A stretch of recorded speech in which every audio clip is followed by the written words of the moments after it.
Hello everyone, it's Richard Lewis here again with another video, and holy fucking shit, has it been a real rough month for the parent company of OpTic Gaming, Infinite Esports. It's just another classic example of people from outside of esports thinking their supposed expertise will just naturally translate across to esports. They made a series of terrible decisions that are all starting to kind of bear fruit. First, we had, I think, a bunch of layoffs at the start of the month, which included the president, Chris Cheney, who kind of was a big part of the Infinite buyout. Lots of people lost their jobs, and their kind of excuse for it was, oh, we just grew too fast. Well, no shit. People on the outside looking in could have told you that you were growing too fast and were kind of throwing enough shit at a wall to see what would stick.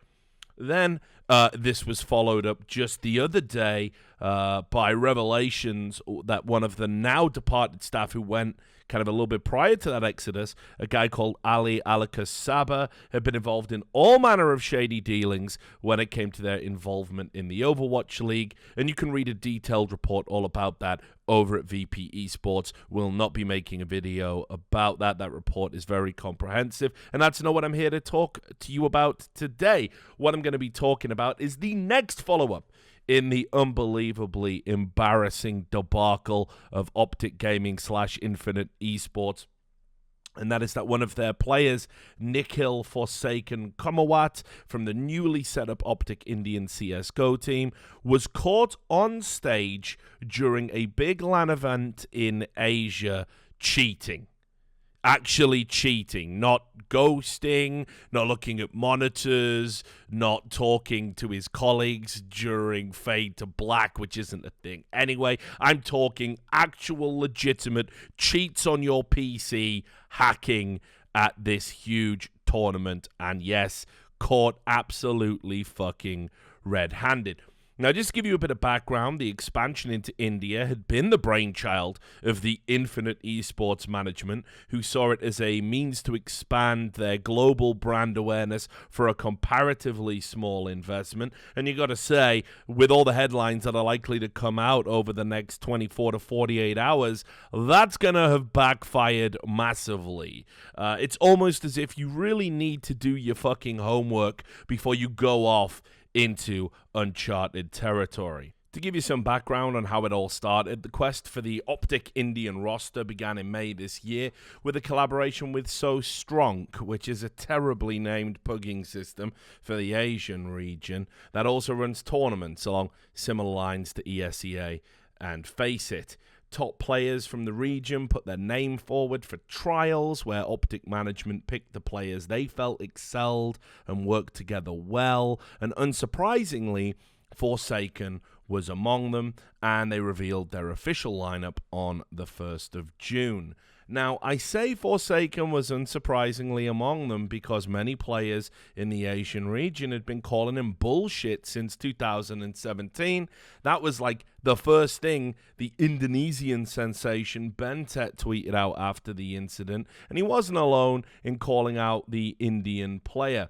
Regrettably for OpTic, the whole embarrassment could have actually been avoided if an ESIC investigation panel hadn't been convinced by the player that a VAC-banned account he had access to was only VAC'd after he sold it. This changed a 2-year ban into a 6-month ban from, ESIC partners, and as a result of that, he was able to compete for the OpTic team. And in a statement put out there by the Esports Integrity Coalition, he said, I started playing professionally in India near January 2017, and I was asked to join this mixed team called Shooting Monkeys by my friend Swapnil. I got involved in account trading near September 2016 because of mainly 3 reasons: that I needed a break from CSGO, I needed some money during my college time, and I was not completely aware of Valve's terms of service on account selling or trading.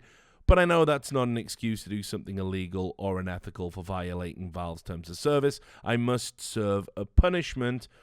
He goes on to say, I'm glad I never stopped practicing and learning new things about this game, and I will finally be able to play competitive CSGO in the near future. I'm very excited to restart my CSGO career once I will get the opportunity. Meanwhile, I'm going to practice even harder and help myself become a better player than I ever was. So can you fucking believe it? This guy already had a second chance, and yeah, what better way to repay that faith and to become, quote, a better player than by cheating your little balls off at a big LAN event, namely the Extremesland 2018 Asia Finals, with a $100,000 prize pool, which is where this debacle took place. So anyway, he gets flagged for suspicious activity during OpTic India's game against Revolution from Kazakhstan. The admins were trying to intimate on social media that their sophisticated anti-cheat caught him, but I don't buy that for a fucking single second. I think most likely it was clips like this. Forsaken and Antidote are going to have to try and retake the site. Luckily, there is a hole in the smoke, so Forsaken's going to get some nice positioning up on the site. And he's going to be able to get rid of Fog to the 2v2. Nicely. It's a hole in the smoke. Indeed, it doesn't look like he's been the most careful of hackers down the years. A few of the clips have immediately started to bubble up to the surface, including this little beauty here on Train, which looks like Babby's first play with a wall hack.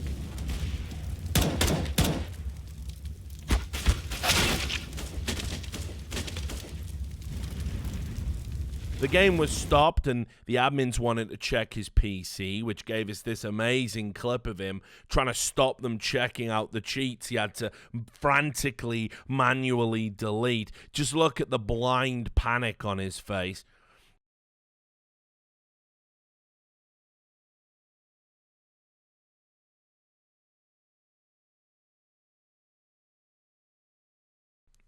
And there's a better way to see the clip. There's a way we can improve it. Let's do it like this.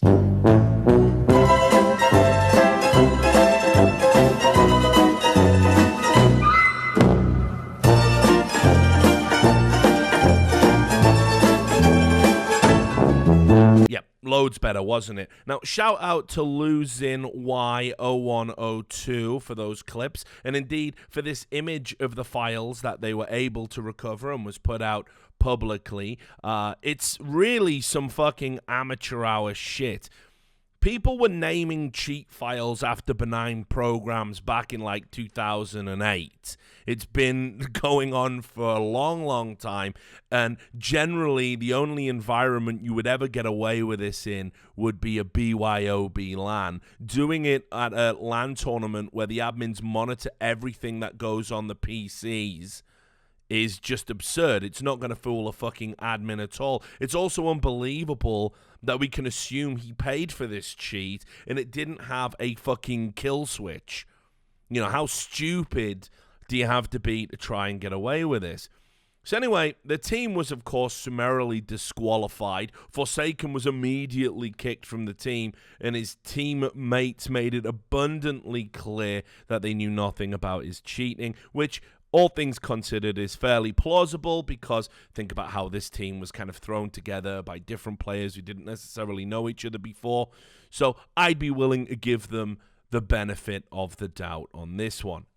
All that was left to complete the farce was for VaxSucks to get involved. That's a subreddit dedicated to the deranged conspiracy theory that all pros are cheating and everyone in the scene is covering it up, including Valve themselves. They went into an apoplexy about it, saying it proved that pro players were cheating at LAN, which is a typically stupid conclusion from that crowd when you consider that, if anything, it shows that cheating at LAN will almost certainly result in this type of ending to the story. Unless I'm supposed to believe that this team of admins at a lesser-known tournament in global terms are just the greatest team of admins of all time and are running measures that ESL, ESEA, E-League, and DreamHack aren't. No, in actuality, the sensible conclusion would be that maybe the system works. Maybe cheating at LAN like this is a lot harder than you might suspect. And maybe, just fucking maybe,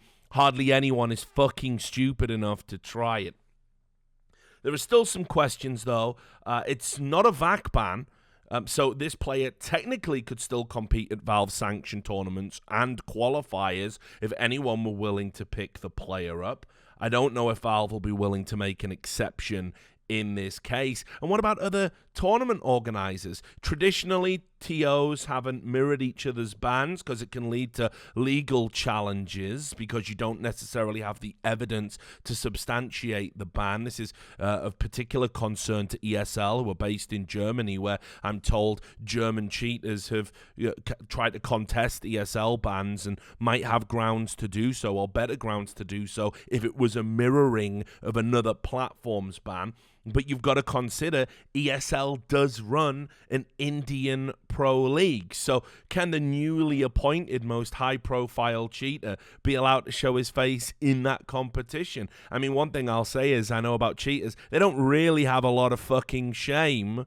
So he probably will try it if anyone is going to extend that hand and let him play. But even as I was writing this out and recording this, it seems the guy is really fucked over his teammates to boot. And already downsizing Infinite Esports with all the problems that we listed earlier, so this is the perfect excuse to kick the whole fucking team. Unfairly meaning 4 of the players' dream ticket have been cruelly snatched away from them, which just makes this guy, Forsaken, an absolute bastard of the highest order. Anyway, shout out to Rivalry.gg for sponsoring the video, and be sure to head over to Rivalry.gg/RLS to support the channel and qualify for up to $350 of VIP bonuses. I'll see you all next time.